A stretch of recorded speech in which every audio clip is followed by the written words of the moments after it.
आज भंडारे का दिन है।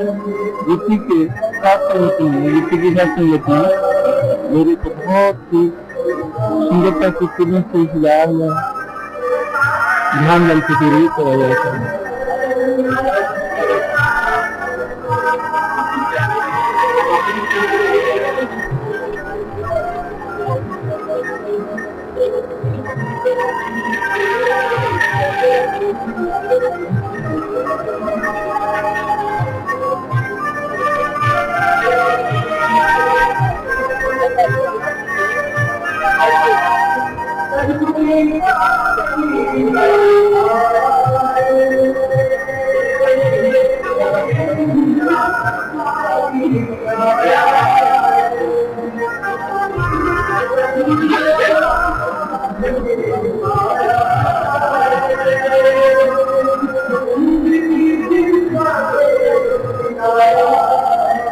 धामगंज से गुरु के निवास में कुल मालिक पिता जी आ रहे हैं। धामगंज से गुरु के निवास में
रामगंज से शुरू जो नहीं आता तो कहने भाई खड़े हो गए तू देखे नीति करते वो सभी बोल गया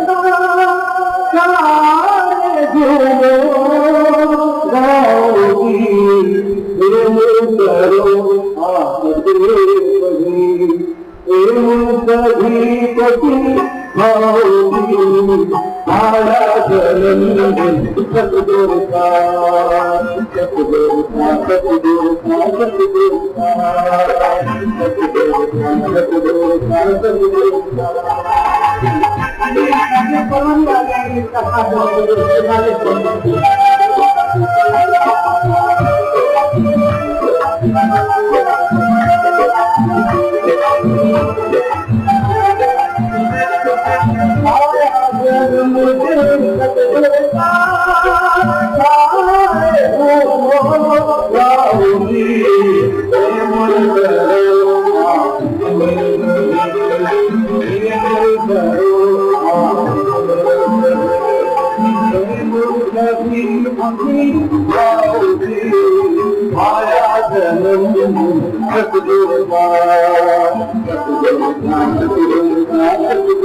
आया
अब आपने जो है उधर महाराज जी के एक एक वचन जो हम जीवों के लिए है प्रेम से श्रवण करना है जी।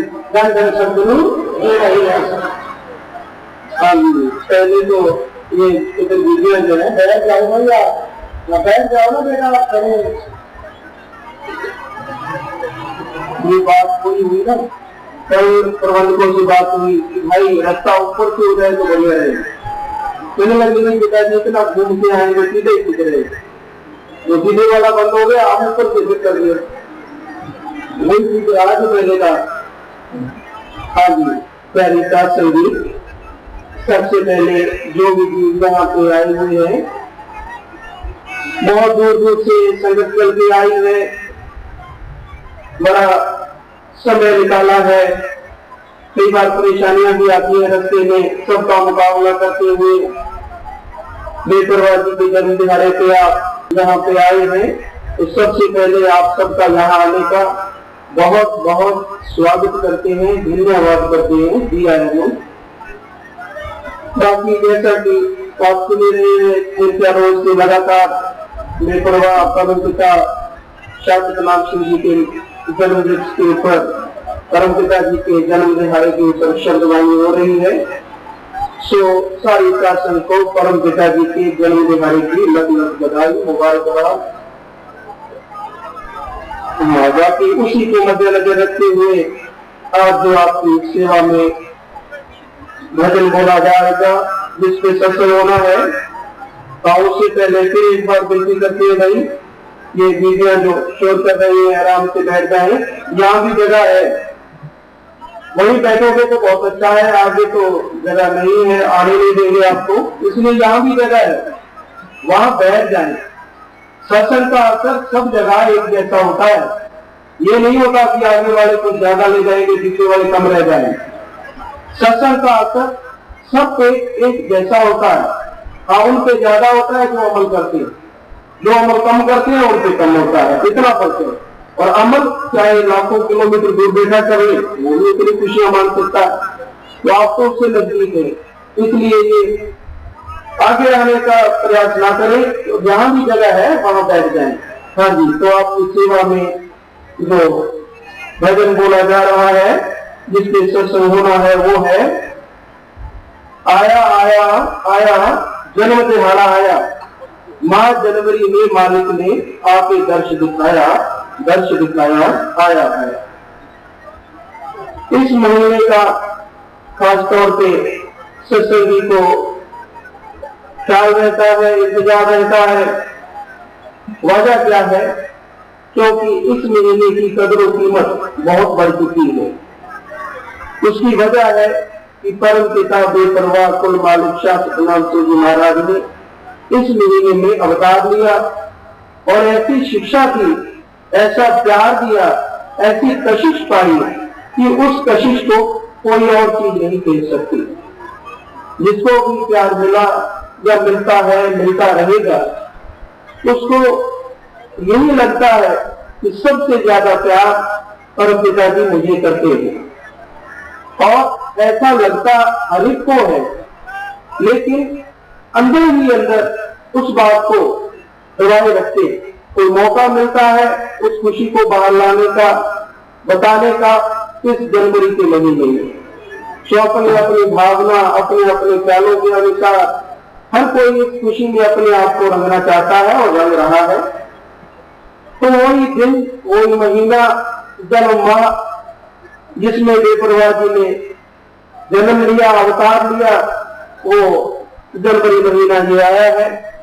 और इस जनवरी महीने में कुल मालिक ने, प्रभु ने, ईश्वर ने अपने आप को एक इंसान के चोले में प्रवेश करवा के, एक इंसान का चोला धारण करके जीवों के भलाई के लिए यहाँ पे दर्श दिखाया, अवतार धारण किया।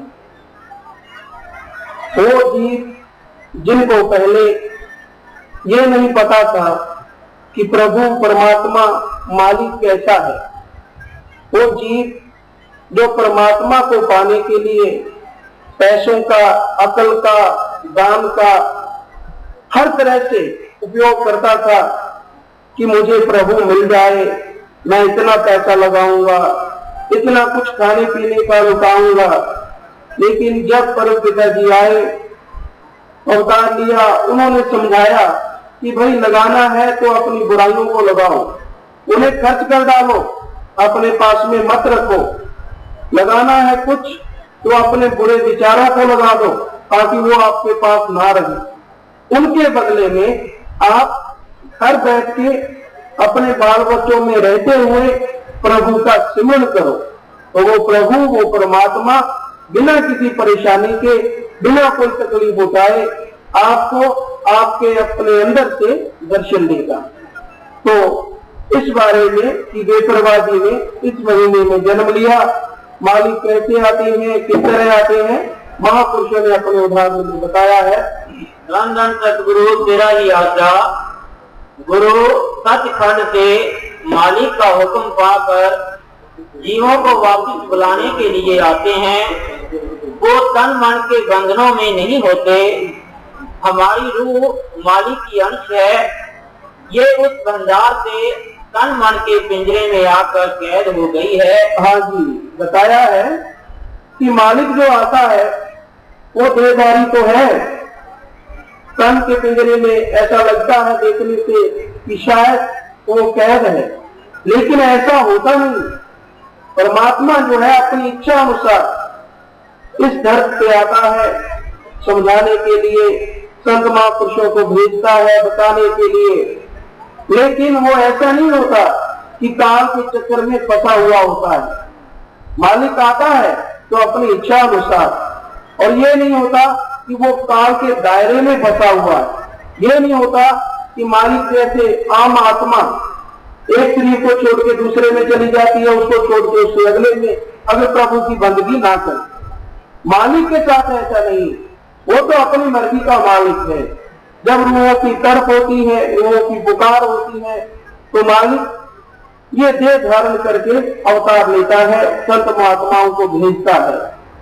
और देखने में जरूर ऐसा लगता है कि ये तो अपना जैसा ही है, इसमें और हमारे में क्या अंतर है। अंतर वही जान पाता है जो मालिक की बंदगी करता है, जिसको प्रभु आंख देता है। हाँ जी, इस बारे में फिर बताया है।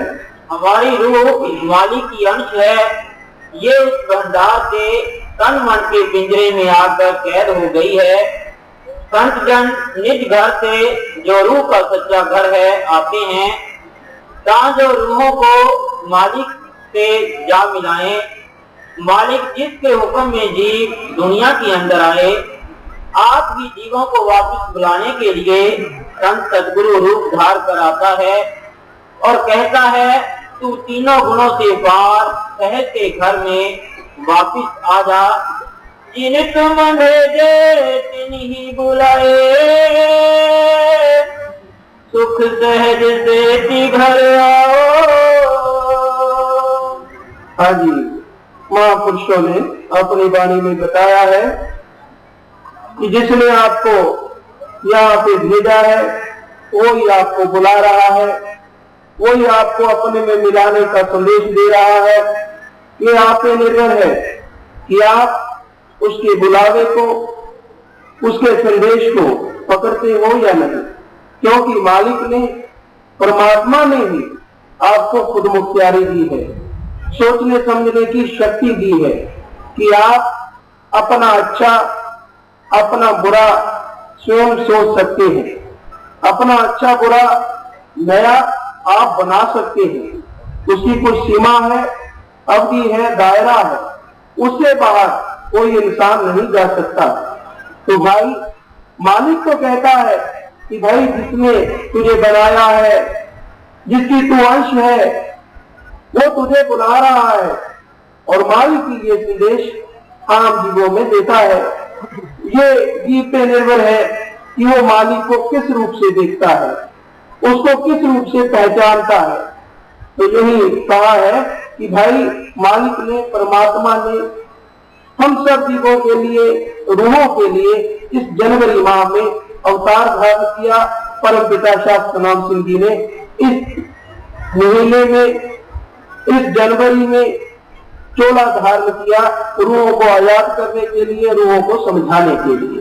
तो यही बताया है, आया आया आया जन्म दिहाड़ा आया, महा जनवरी में मालिक ने आके दर्श दिखाया, आया आया। हाँ जी, चलो।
हाँ जी, पहले 3 मंत्रों में बताया है।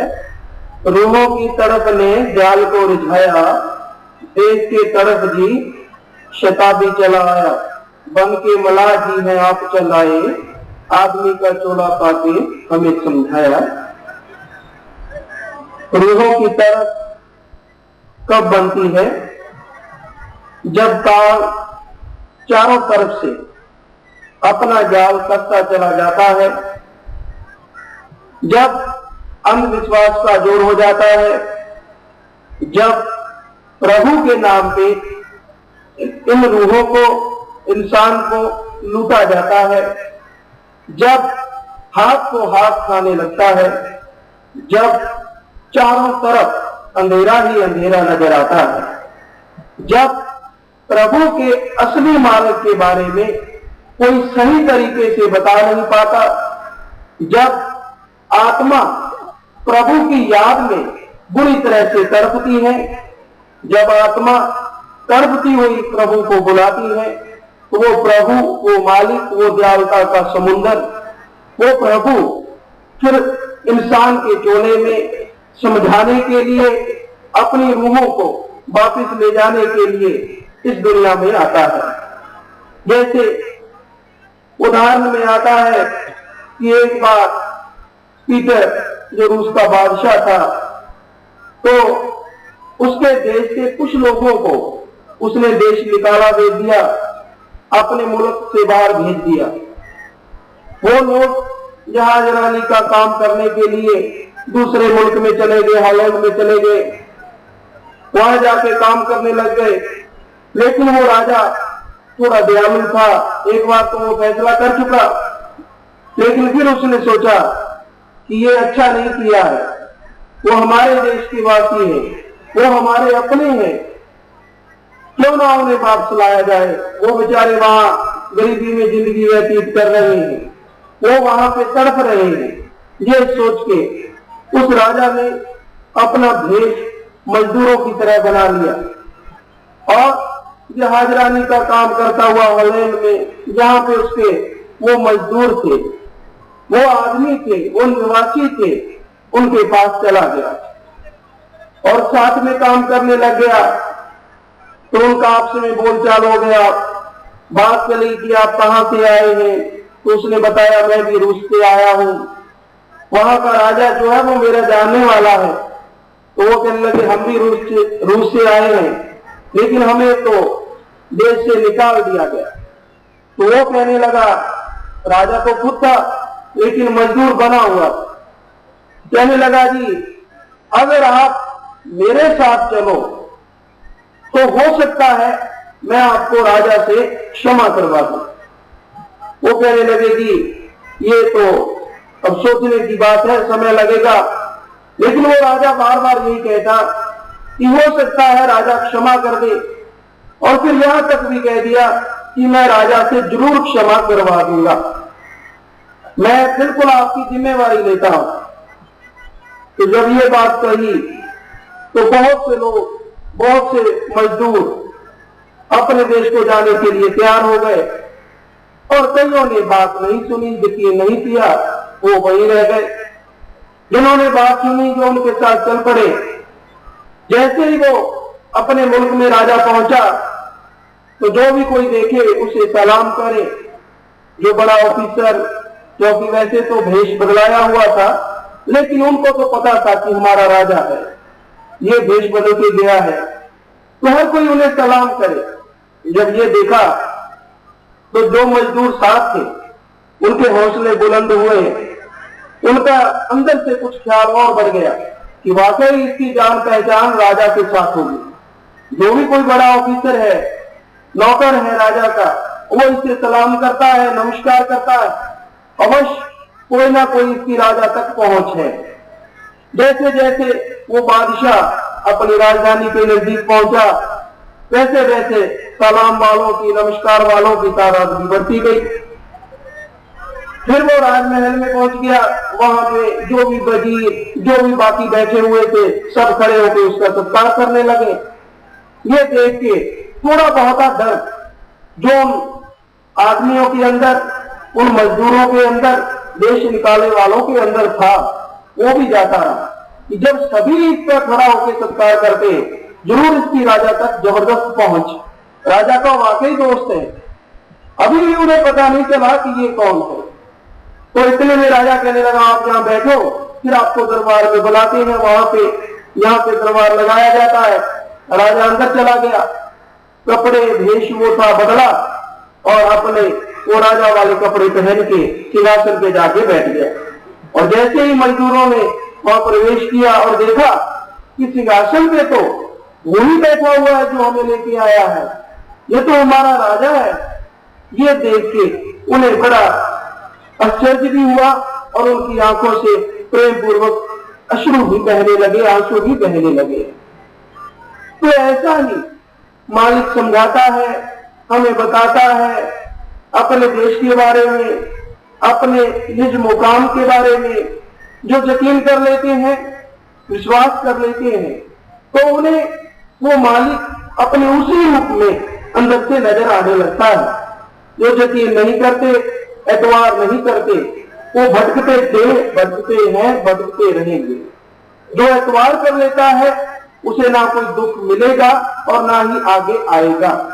यकीन करता है, प्रभु का सिमरन करता है, मालिक की बंदगी करता है, तो भाई जब रूहें तड़पती हैं, रूहें मालिक की याद में व्याकुल होती हैं, तो वो उनके लिए जरूर भेष धारण करके समझाने के लिए, अपने में मिलाने के लिए इस दुनिया में आता है। इस बारे में बताया है महापुरुषों ने। जब रूहें मालिक की तलाश में बेहबल होती हैं और अपने निज घर जाने के लिए गिरती हैं और हमारी आंखें उसको देखने के लिए तरसती हैं और भूखी होती हैं उनकी तीव्र इच्छा पूरी करने के लिए, सतगुरु अवतार धारण करता है उनको बंधनों से छुड़ाने के लिए। बंदी चोर बनकर आ जाता है और ऐसी रूहों को उनके अधिकार के अनुसार उपदेश देकर मालिक से जोड़ देता है। हाँ जी, बन के मलाह की है आप चल आए, आदमी का चोला पाके हमें समझाया। जैसे एक किश्ती है, उस पे सवार होने के लिए कहा जाता है और वो जो चलाने वाला है वो उन लोगों को लगता है ये हमारे जैसा ही है, कहीं ये हमें डुबो ना दे। वो कहता है भाई आप कश्ती पे बैठिए तो सही। वो कहते हैं जी हमारे पास किराया नहीं, हमारे पास हिम्मत नहीं है कि हम बैठ पाए। तो वो कहता है कि फिक्र ना करो, मैं तो चलो नौकर हूं, लेकिन किश्ती का जो मालिक है वो मेरे जानने वाला है। आप बैठिए तो सही, आपको जरूर पार लगाएंगे, मेरे को आता है पार लगाना, मालिक आपका साथ देगा। लेकिन कुछ डर जाते हैं और कुछ बैठ जाते हैं। जो बैठ जाते हैं, जैसे ही फिर वो नाव चलती है, जो जो वो मंझार से आगे जाती है, तो उन्हें पता चलता है कि ये मल्लाह तो बड़ा कुशल है, ये तो कमाल का है, बड़े आराम से नाव पार लिए जा रहा है। बड़ी खुशी होती है उन्हें कि तूफान भी आ रहा है, लेकिन फिर भी जो कश्ती है आराम से जा रही है।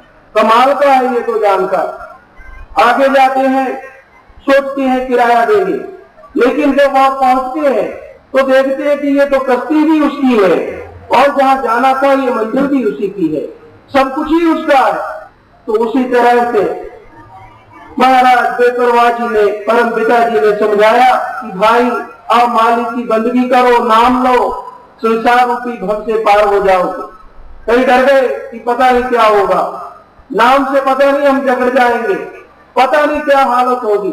जबकि बार बार समझाया कि भाई नाम आपके सब बुरे कर्मों को खत्म कर देगा, आपको इस भव से, जलते बलते भट से, दुनिया से आपको मुक्ति दिलाएगा, खुशियां दिलाएगा।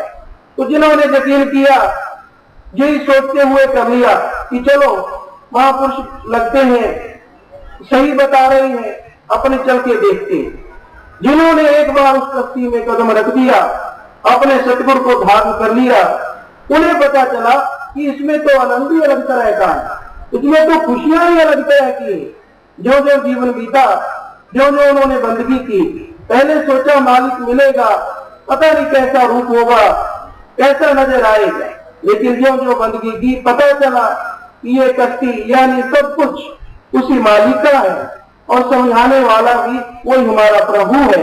उसी रूप में जब दर्शन किए तो उसको ही पता चलता है कि मालिक कौन है, कैसा है, किस रूप में है, कहाँ है। मालिक को पाने के लिए सतगुरु जरूरी है, ये जरूर है। हाँ जी, देश के तरफ भी शताब्दी चलाया, बन के मला भी है आप चलाए, आदमी का चोला पाके हमें समझाया। इस बारे में बताया है।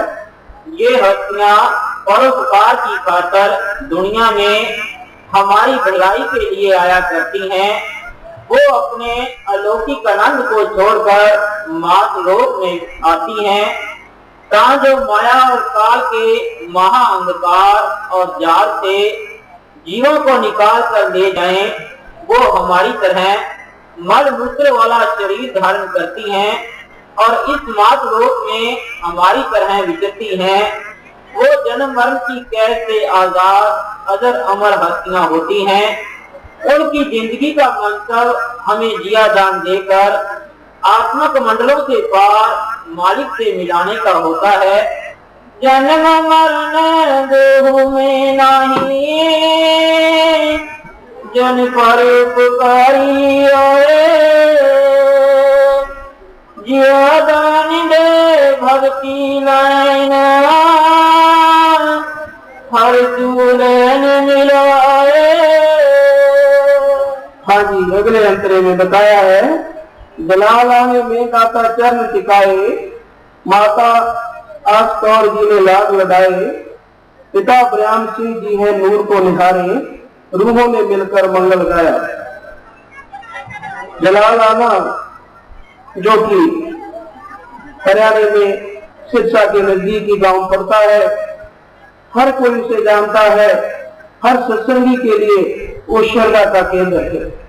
गांव बहुत है, बहुत जगह पे मकान बने हुए हैं।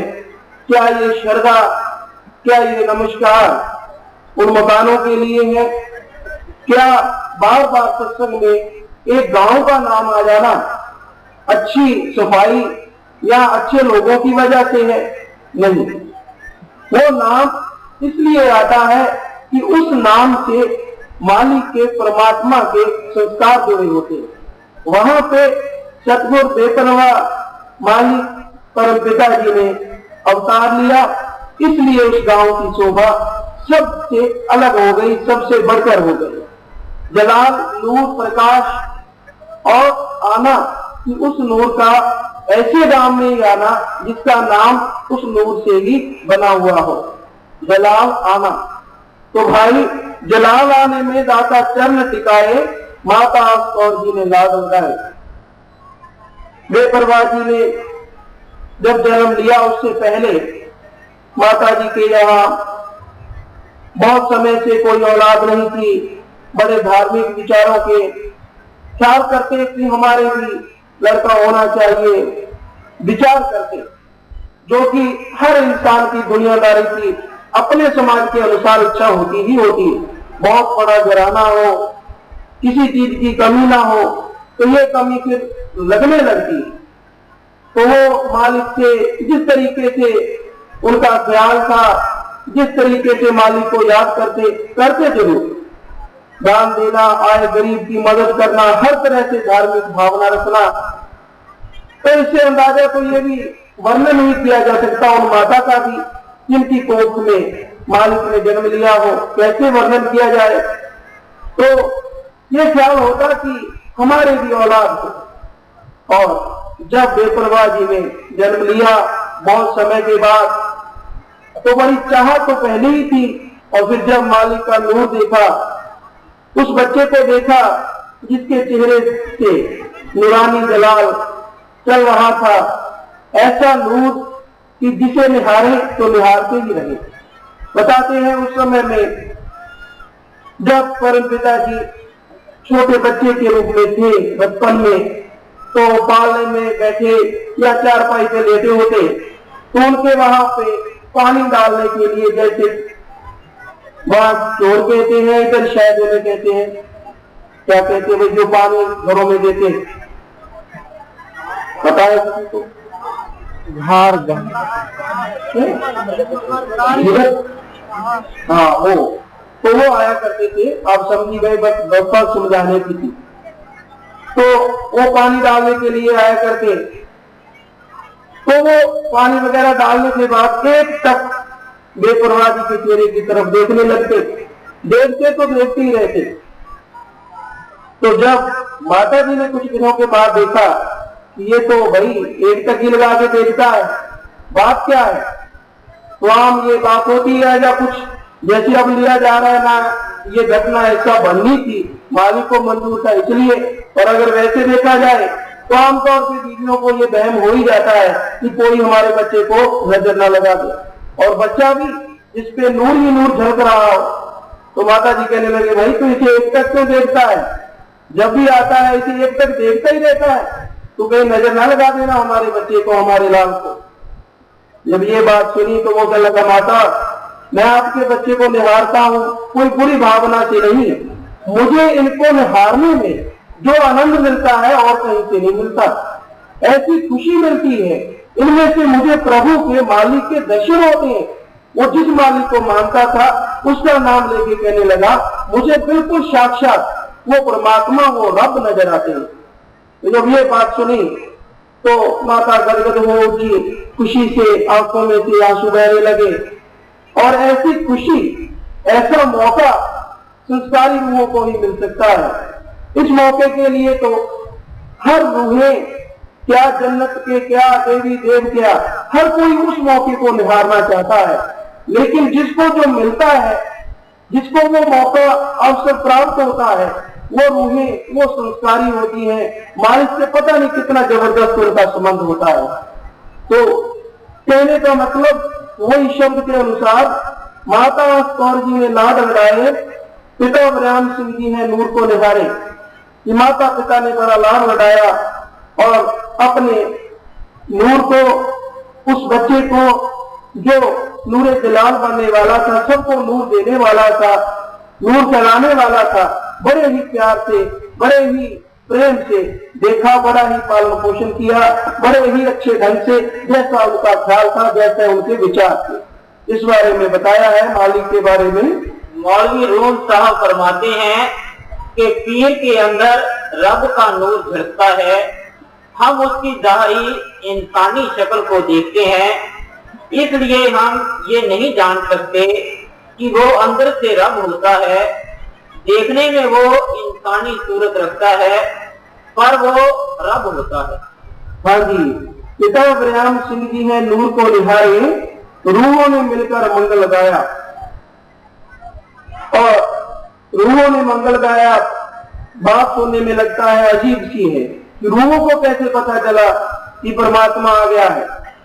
अब इस बात के लिए एक उदाहरण देते हैं कि जैसे कई बार इंसान किसी मुसीबत में फंस जाता है, बहुत परेशानी में फंस जाता है, बड़ी कठिनाइयां सामने आ जाती है, कोई घर वाला, कोई मित्र, कोई संबंधी उनको नजर नहीं आता, तो तब वो इंसान क्या करता है, उसे बुलाता है जो सर्वशक्तिमान है।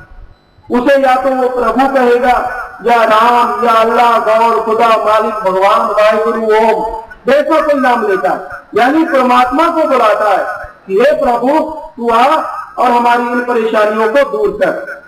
तो उसी तरह से कि जबकि पता भी नहीं था प्रभु का, तो उसे देखा भी नहीं, तब भी आत्मा क्यों बुलाती है?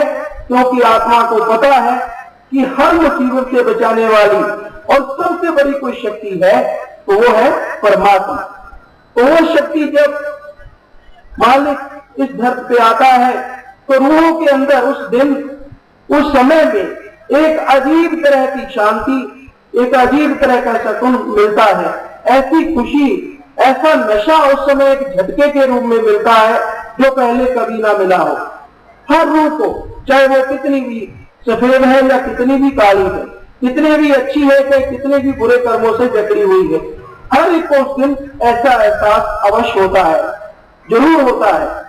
तो रूहों ने जब ऐसा एहसास किया तो एक क्षण के लिए ऐसा लगा कि वाकई ही हमें कोई बचाने वाला है, मालिक है, परमात्मा है, वो सच है। तो उस क्षण जब मालिक अवतार लेता है, ये सब के लिए, आत्माओं के लिए, रूहों के लिए एक अनुभव बन जाता है जो सच्चा होता है। इस बारे में फिर बताया है ख्वाजा मोइनुद्दीन चिश्ती साहब भी मुर्शद के नूरी स्वरूप का जिक्र करते हैं। हे मुर्शद, तेरे चांद जैसे चेहरे को देखकर सूरज शर्म के पानी में गर्क है और तेरे रुखसार की नूरी रेशमों को देखकर चांद ने अपना मुंह छुपा लिया है। तेरे रास्ते की खाक को पाकर सूरज नूरो नूर हो गया और आसमानों के ऊपर अपना जरीन डेरा जा लगाया। यदि नूरी चेहरे की एक किरण आसमानों पर चमके तो सूरज शर्म से छुप जाए। बाकी ये बात सच है कि मालिक का जो नूर है, प्रभु का जो नूर है, वो जबरदस्त है। महापुरुषों ने वर्णन किया है परमात्मा के नूरी स्वरूप का, लेकिन एक रोम का, कि उसके एक रोम में करोड़ों सूरजों का प्रकाश है। हिंदू महापुरुषों ने और मुसलमान फकीरों ने भी इस बात से सहमति जताई है कि वाकई ही मालिक के एक रोम में इतना प्रकाश है, इतना नजारा है। तो जरा सोचिए मालिक के पूर्ण रूप में कितना नजारा है, कितनी लज्जत है। उसी बात को दर्शा रही है महापुरुषों की ये कथनी कहानी जो लिखा उन्होंने, जो अभी अभी आपको सुनाया पवन ने, कि एक नूर, एक किरण उसमें से, एक रोम में करोड़ों सूरजों का प्रकाश है। एक किरण भी उसकी अगर आसमान में चमके तो ये सूरज उसके आगे कुछ नहीं रहता। इस सूरज की तरफ हम ज्यादा देर सामने देख नहीं सकते, निहार नहीं सकते।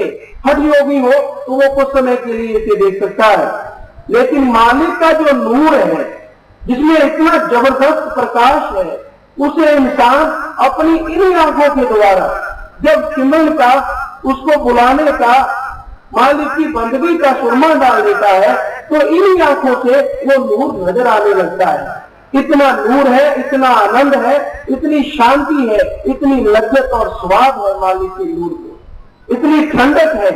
तो भाई यही बताया है आगे तीसरे अंतरे में, फिर बताया है, इनामी के बाती भी इस माह में आए, बिछड़ी हुई रूहों को लेने हैं आए। मालिक ने दिया जी संदेश रूहानी, झूठा ये देश सच्चा सचखंड बताया। इस बारे में बताया है, गुरु का शरीर इस जमीन पर चलता फिरता है, और उसकी रूह 7 आसमानों की सैर करती है।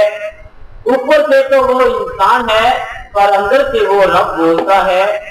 अपनी असलियत में वो रब है, वो सचमुच है। वो जीवों को मालिक से मिलाने की डोरी है, सतगुर शब्द देहधारी है, पर उसको इंसानी चोला धारण करना पड़ता है ताकि वो इंसानों को समझा बुझा सके। हाँ जी, कि मालिक का प्यारा कोई संत फकीर महात्मा जब इस दुनिया में आता है तो शरीर धारण करना पड़ता है। अब कई भाई इस चीज को नहीं मानते कि शरीर धारण प्रभु करता ही नहीं। क्या कहते हैं कि मालिक अब देहधारी नहीं हो सकता, मालिक देहधारी होता ही नहीं। तो वो जरा सोचिए, जिसको वो मालिक मानते हैं उसको मालिक बनाया किसने, उसको प्रभु बनाया किसने। मालिक अगर आता है तो वो देह में आता है, और बाद में वो संदेश जो छोड़ता है तो वो उसी शरीर के रूप में रहते हुए लिख के, बता के, बोल के, समझा के, या आगे अपना परिवर्तन करके जैसी उसकी इच्छा होती। तो मालिक देह के रूप में, इस शरीर के रूप में, इंसान के रूप में इस दुनिया में आता है और संत महात्माओं को भेजता रहता है, समझाता है कि तू सतपुरुष का बेटा है, उस मालिक से बिछड़ा हुआ है, उसमें जाके समा। वो मालिक जो हमारे जैसा नजर आता है, जिसे देख के हम भोलेखा खा जाते हैं, वो हर समय, हर जगह, हर पल मौजूद होता है। कोई जगह उससे खाली नहीं होती। ये नहीं होता कि कई कह देते हैं कि जब मालिक धरती पे आ गया तो इनामी या सचखंड का क्या हाल होता होगा। वहां भी जगह कोई खाली नहीं होती। मालिक वहां भी अपने उसी नूर में जो का त्यों होता है। उसके नूर की कोई व्याख्या नहीं की जा सकती, उसके रहने की जगह का कोई अंदाजा नहीं लगाया जा सकता। जैसे राम, ये होता है कि मालिक का एक ही समय में और बहुत दूर की जगह पे, यानी एक यहाँ पे बैठा है, दूसरा लाखों किलोमीटर दूर बैठा है, दोनों को उसी एक मालिक का नूर एक साथ नजर आता है, दर्शन होते हैं। तो ऐसा कैसे हो गया?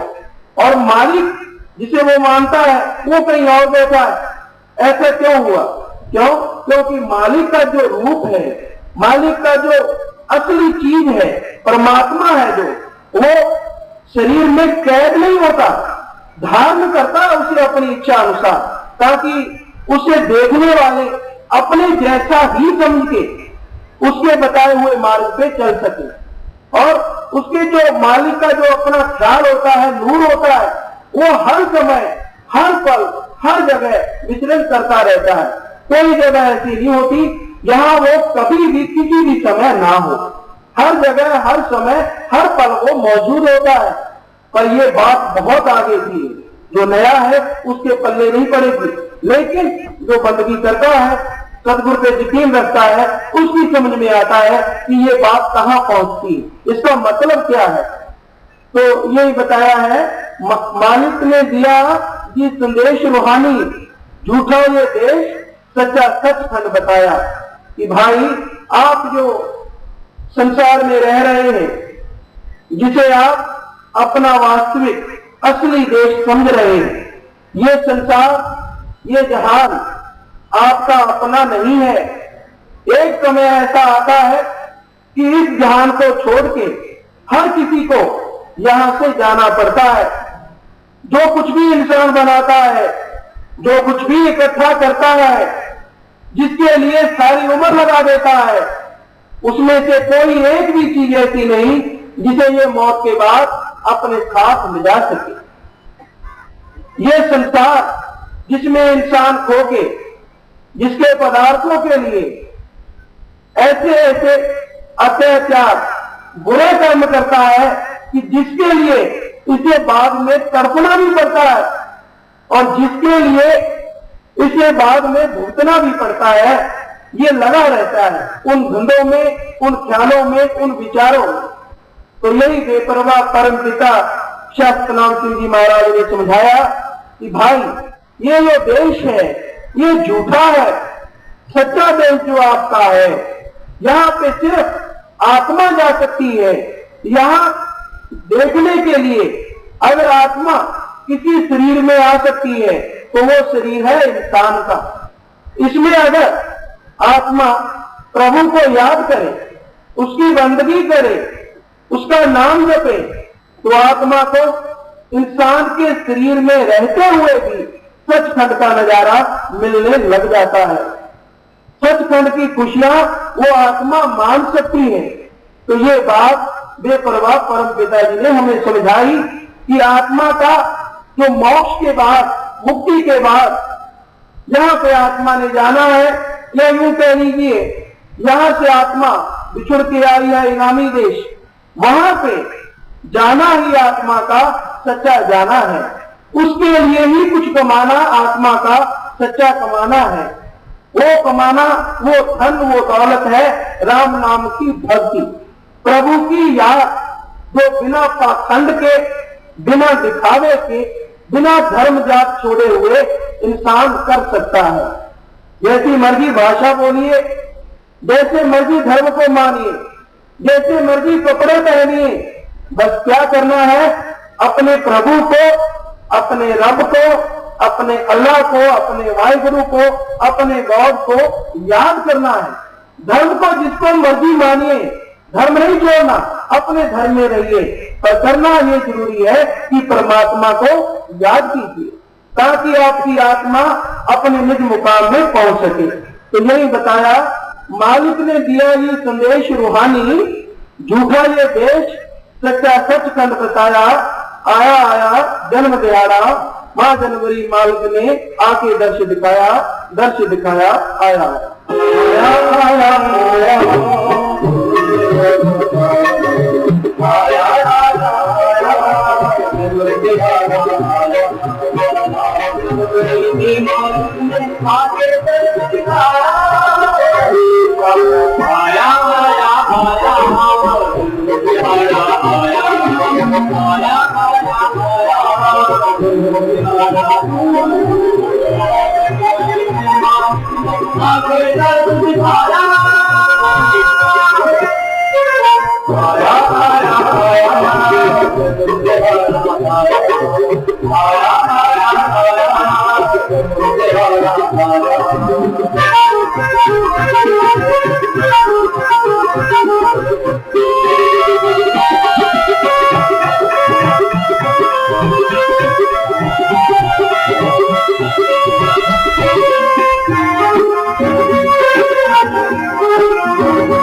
आया